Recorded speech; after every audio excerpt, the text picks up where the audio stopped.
اعوذ باللہ من الشیطان الرجیم بسم اللہ الرحمن الرحیم وَلَقَدْ جَاءَتْ رُسُلُنَا إِبْرَاهِيمَ بِالْبُشْرَى قَالُوا سَلَامًا قَالَ سَلَامٌ فَمَا لَبِثَ أَنْ جَاءَ بِعِجْلٍ حَنِيذٍ فَلَمَّا رَأَى أَيْدِيَهُمْ لَا تَصِلُ إِلَيْهِ نَكِرَهُمْ وَأَوْجَسَ مِنْهُمْ خِيفَةً قَالُوا لَا تَخَفْ إِنَّا أُرْسِلْنَا إِلَى قَوْمِ لُوطٍ وامرأته قائمة فضحكت فبشرناها بإسحاق ومن وراء إسحاق يعقوب قالت يا ويلتى أألد وأنا عجوز وهذا بعلي شيخا إن هذا لشيء عجيب قالوا أتعجبين من أمر الله رحمة الله وبركاته عليكم أهل البيت إنه حميد مجيد۔ محترم سامعین کرام، سورہ ہود سورہ نمبر 11 اور اسی سورت سے آیت نمبر 69 سے لے کر کے 73 تک، یعنی 60 پر 9 نمبر کی آیت کریمہ سے لے کر 70 پر 3 نمبر کی آیت کریمہ تک آپ کے سامنے تلاوت کی گئی ہے۔ اور اب تک سورہ ہود کے اندر آپ نے سنا کہ اللہ تبارک و تعالیٰ نے قوموں کی تباہی کا ذکر فرمایا ہے۔ سب سے پہلے نوح علیہ السلام کے قوم کی تباہی کا، اس کے بعد قوم عاد اور پھر قوم سمود کی تباہی کا ذکر کل تک کے درس میں آپ کے سامنے پیش کیا گیا، اور ان تمام قوموں کو تباہ و برباد محض اس لیے کیا گیا کہ ان لوگوں نے اللہ تبارک و تعالیٰ کو تنہا معبود، اکیلا الہ نہیں سمجھا، اور ان لوگوں نے اس کائنات کے اندر اللہ کے علاوہ دوسروں کو بھی شریک گردانا، تو اللہ تبارک و تعالیٰ نے ان قوموں کو تباہ و برباد کر دیا۔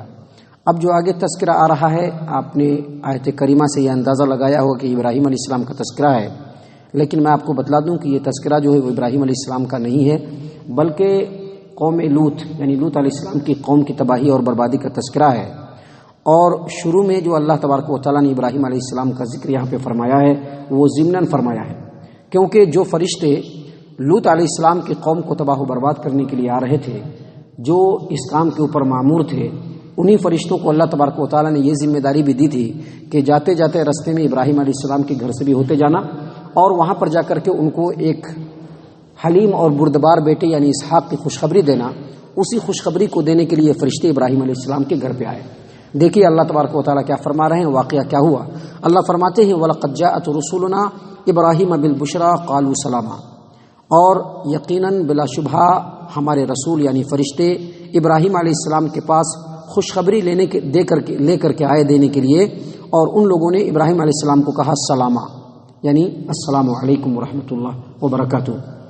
قال سلام، ابراہیم علیہ السلام نے بھی ان کے سلام کا جواب دیا، وعلیکم السلام ورحمۃ اللہ وبرکاتہ کہا۔ اور ابراہیم علیہ السلام بڑی ہی مہمان نواز آدمی، مہمان نوازی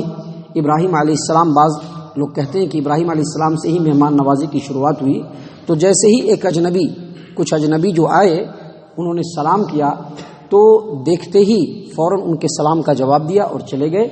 اور جا کر کے ایک بھنا ہوا بچڑا لے کر کے چلے گئے، بچڑے کو ذبح کیا، بھون کر کے اس کو مہمانوں کی خدمت میں پیش کیا۔ اس سے یہ پتہ چلتا ہے کہ مہمان نوازی یہ اللہ کے رسولوں کی شان اور ان کی پہچان رہی ہے، اور نبی صلی اللہ علیہ وسلم نے بھی مہمان نوازی کے تعلق سے بہت ساری باتیں بتلائی ہیں۔ آپ کو معلوم ہوگا، آپ جانتے ہوں گے کہ نبی صلی اللہ علیہ وسلم نے واضح طور پر فرمایا ہے من کان یؤمن باللہ والیوم الآخر فلیکرم ضیفہ، تم میں سے جو شخص اللہ اور آخرت پر ایمان رکھتا ہے وہ اپنے مہمانوں کی تکریم کرے۔ یہاں پر میں آپ کو بتلا دوں کہ ابراہیم علیہ السلام کے اس واقعے کو آپ دیکھیں گے تو آپ دیکھیں گے کہ ابراہیم علیہ السلام نے فرشتوں کو نہیں پہچانا، کیونکہ وہ انسانوں کی شکل میں آئے تھے، اور یہیں سے یہ پتہ چلتا ہے کہ مہمان وہ تو ضرور ہوتا ہے جس کو ہم پہچانتے ہیں، لیکن مہمان وہ بھی ہوتا ہے جن کو ہم نہیں پہچانتے ہیں۔ یہ اور بات ہے کہ ہمارے سماج و معاشرے کے اندر ہماری مسجدوں میں مہمانان آتے رہتے ہیں، لیکن ہمیں ان کی پرواہ نہیں ہوتی ہے، وہ کھاتے ہیں کہ نہیں کھاتے ہیں، کھایا یا نہیں کھایا، یہ سب چیزیں ہمارے اندر نہیں دیکھی جاتی ہیں، عام طور سے نہیں دیکھی جاتی ہے، الا ماشاء اللہ کچھ اللہ تبارک و تعالیٰ کے بندے ہیں جن کے دل میں اللہ نے توفیق رکھا ہے، مہمان مسجد میں آتے ہیں، ہمارے سماج و معاشرے میں آتے ہیں تو ان کو پوچھتے ہیں، ان کو لے جا کر کے کھلاتے ہیں، لیکن مہمان نوازی کی ہمارے ہاں 90% کمی ہے۔ تو جان پہچان والے مہمان کو کھلا دینا اتنی بڑی بات نہیں ہے، لیکن اجنبی مہمان کو کھلانا یہ دراصل بہت بڑے دل گردے کی بات ہے، اور نبیوں کی سنت کو زندہ کرنے والی بات ہے۔ تو اللہ تبارک و تعالیٰ نے فرمایا کہ جیسے ہی وہ فرشتے آئے اور انہوں نے ابراہیم علیہ السلام کو سلام کہا تو ابراہیم علیہ السلام نے جواب میں بھی سلام کہا، اور تھوڑی ہی دیر نہیں گزرا تھا کہ وہ ایک بھونا ہوا بچڑا لے کر کے مہمانوں کی خدمت میں چلے آئے۔ اللہ تبارک و تعالیٰ فرماتے ہیں کہ فلما رأى أيديهم لا تصل إليه نكرهم وأوجس منهم خيفة، یعنی جب ابراہیم علیہ السلام نے دیکھا کہ مہمانوں کے ہاتھ جو ہے وہ کھانے کی طرف نہیں جا رہے ہیں، فرشتے ہیں ان کو کھانے کی حاجت نہیں ہے، دیکھا کہ وہ کھانے کی طرف اپنے ہاتھ کو نہیں بڑھا رہے ہیں تو ان کو شبہ ہوا، مشتبہ آدمی سمجھا، ان کے دل کے اندر شک پیدا ہوا، کیونکہ مفسرین کہتے ہیں کہ اس زمانے میں یہ دستور تھا کہ اگر کوئی مہمان کسی کے گھر پہ آتا اور کھانا ڈالنے کے بعد بھی وہ نہیں کھاتا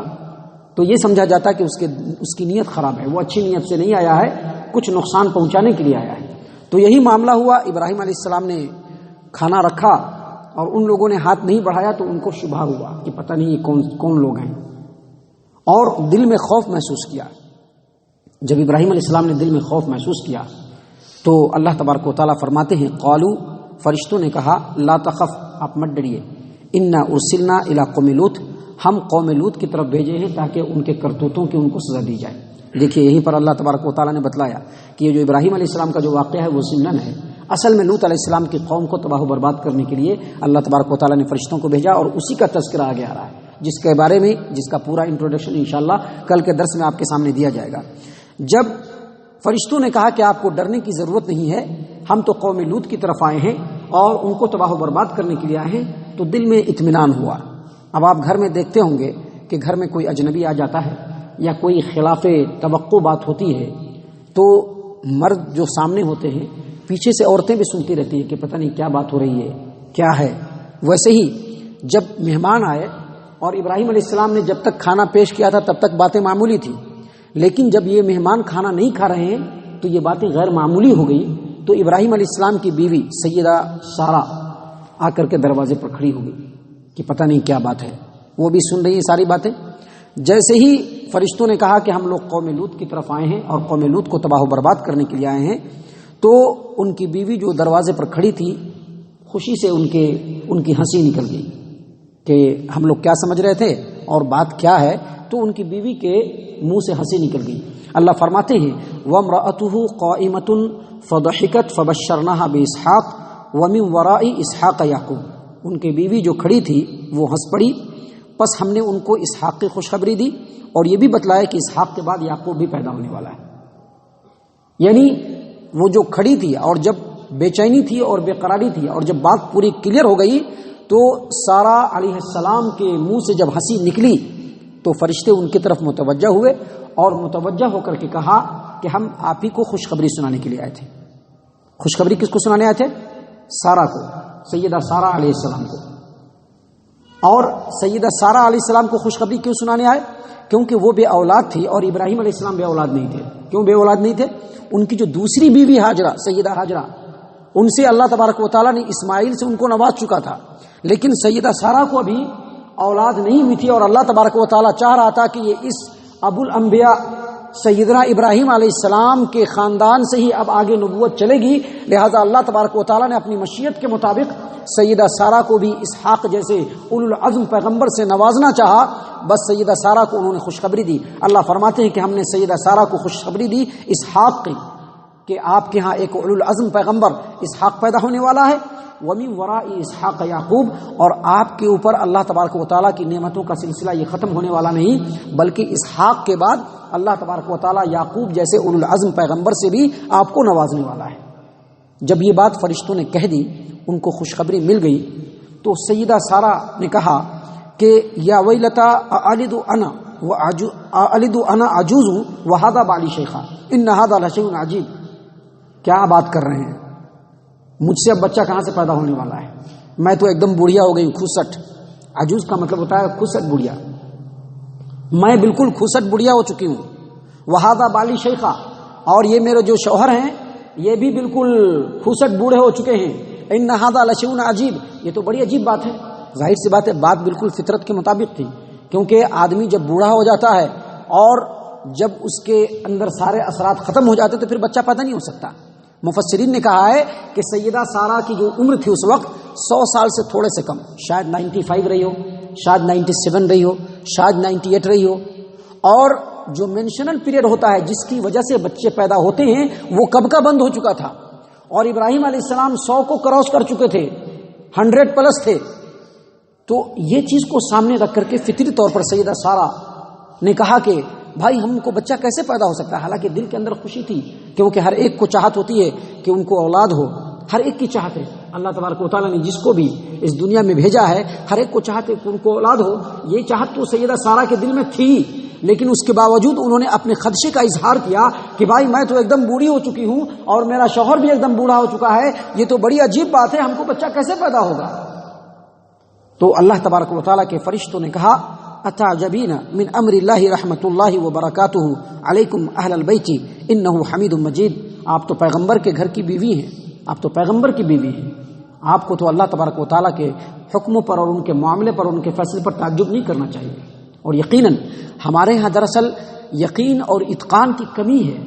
بھروسے اور توکل کی کمی ہے کہ ہم بہت ساری چیزوں کو ناممکن سمجھتے ہیں، وگرنہ اللہ تبارک و تعالیٰ کے ہاں ناممکن کچھ بھی نہیں ہے. اگر اللہ تبارک و تعالیٰ چاہے پتھر سے پانی نکال دے، اور ایسا ماضی میں کئی بار ہو چکا ہے کہ اللہ تبارک و تعالیٰ نے پتھر سے پانی نکال دیا ہے. جہاں پر کچھ نہ ہونے والا ہو وہاں پر بھی اللہ تبارک و تعالیٰ دے سکتا ہے. اسی بات کو یہاں پر فرشتوں نے کہا کہ آپ تو پیغمبر کے گھر کی بیوی ہیں، پیغمبر کی بیوی ہیں، آپ کو تو اللہ تبارک و تعالیٰ کے حکم پر تعجب بالکل ہی نہیں کرنا چاہیے. اور اس کے بعد کہا رحمت اللہ وبرکاتہ علیکم اہل البیت، اے اہل نبوت کے گھر والوں، آپ کے اوپر اللہ تبارک و تعالیٰ کی رحمت اور برکتیں ہوئی ہیں، ہوتی رہیں گی. انہ حمید مجید، بے شک اللہ تبارک و تعالیٰ قابل تعریف اور بزرگی والا ہے. یعنی یہ کہنا چاہا کہ اے ابراہیم اور آل ابراہیم، آپ کے اوپر اللہ تبارک و تعالیٰ کی رحمت پہلے بھی ہوئی ہے، ابھی بھی ہوگی اسحاق کی شکل میں، اور بعد میں بھی اللہ تبارک و تعالیٰ رحمت کو نازل کرتا رہے گا. آپ دیکھیے کہ اللہ تبارک و تعالیٰ نے ہمارے سیدی، ہمارے امام الانبیاء محمد عربی صلی اللہ علیہ وسلم کو یہ سکھلایا، یہ بتلایا کہ آپ اپنی امت کے لوگوں کو کہیے کہ اپنی ہر نماز میں کہیں اللہم صلی علی محمد وعلی آل محمد کما صلیت علی ابراہیم وعلی آل ابراہیم. دیکھا، اور پھر کہا کہ سکھلائیے